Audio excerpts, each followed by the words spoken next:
que é uma característica muito interessante do amplificador, que acaba proporcionando um sinal muito mais limpo, de mais qualidade.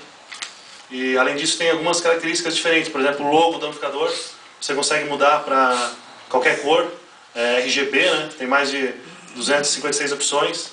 E o que isso você permite fazer uma instalação mais customizada e vai acabar combinando mais com um determinado tipo de carro. We also have a balanced input RJ45 circuit that can take up to 10 volts. So once our processor releases, if you want to run a full 8 volt plus input into the amplifier, you can actually run the thing very dynamically now. We're also using hand-picked devices. This amplifier, all of our SE amplifiers are made here in this facility here in the United States, 100% top to bottom. We test them, build them, manufacture, design them, and basically every one of them goes in through a full burn-in test. We offer things in there like sync and output devices, which the devices are hand-picked and matched, using all 0.01% front-end components to make sure that our common mode noise rejection is extremely high, giving you the best sound quality, as well as the ability to reject noise out of the system from different source units. But the technology in the amplifier itself is still based off of the original concept of our first microprocessor control network. Bom, a linha SE também, o grande diferencial dela é toda fabricada nos Estados Unidos. Todos os componentes têm tolerância máxima de 0,01%. Isso acaba tornando o amplificador de uma qualidade sonora muito maior. We also use hand-wound input-output filter chips to basically prevent any kind of power supply switching. Our power supplies in the SEs are running at an extremely high operating frequency, so that way you can prevent any kind of harmonic noise from actually going into the actual system, giving you a more transparent, more linear sound so you can hear the music instead of the electronics. We have a dedicated Viop supply. In the case of this amplifier, we have 3 power supplies in the amplifier. So all 3 of those power supplies are actually controlled and regulated and synchronized by the actual microprocessor. And as a result, we have one power supply dedicated to the output section, 1 power supply dedicated to the crossovers and the microprocessor control, and then we have a Viop power supply which controls the entire input stage. As a result, there's no cross-conflict, there's no harmonic issues between the output devices, and at the same time, we get things like, we're able to do some really cool things like variable cooling with force-cooled induction. So even though the heatsink is on the bottom of the amplifier, you can run these things all day long. I have personally never seen one shut down yet since thermal. Bom, aí vocês podem ver algumas fotos internas dos amplificadores SE. Um dos grandes diferenciais é a fonte. Em alguns casos tem até 3 fontes no mesmo amplificador. Uma fonte para o circuito de input, uma para o circuito de output e outra para o circuito de crossover. Então isso acaba tornando o amplificador muito mais transparente, não tem conflito com os diferentes circuitos do amplificador e é isso aí. Okay. Our next amplifier line is our KS amplifier. This is a microprocessor controlled class H. This was introduced about 2 years ago and we've expanded the line now to 8 models.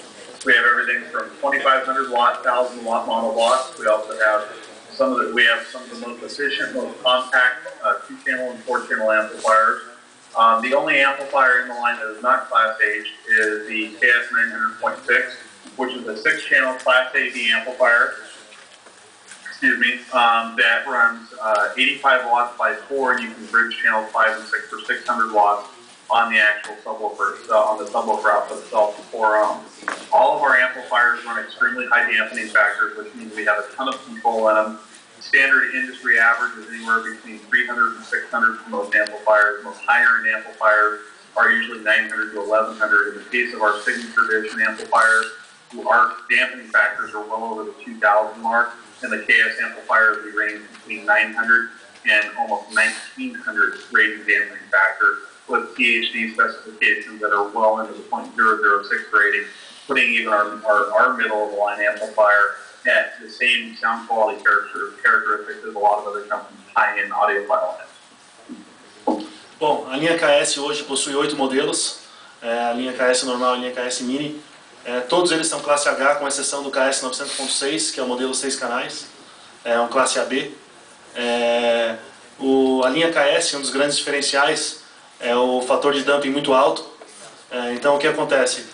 Geralmente os amplificadores aí normais vão ter na faixa de 300, 600 de dumping, dumping factor, né? A linha KS vai chegar a 900 até 1900 dependendo do modelo. E já a linha SE supera a marca de 2000.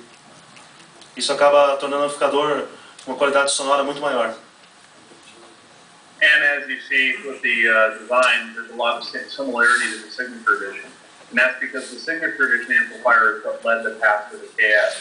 The KS is a much more affordable, much more economical version of the Signature Edition amplifier than the flat stage. And it's also much more compact because it is a flat stage amplifier.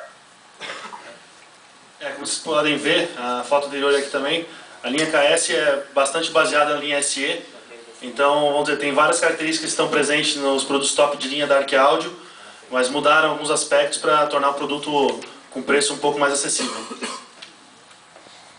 As a development, we talked about Class H becoming very small. I wanted to showcase this a little bit. This is our KS mini amplifier, available in a 2-channel 85 watt by 2. We also have an 85 watt by 4, and also a 500 watt monoblock as well. Respectfully, very tiny, and originally developed for the motorcycle market here in the United States.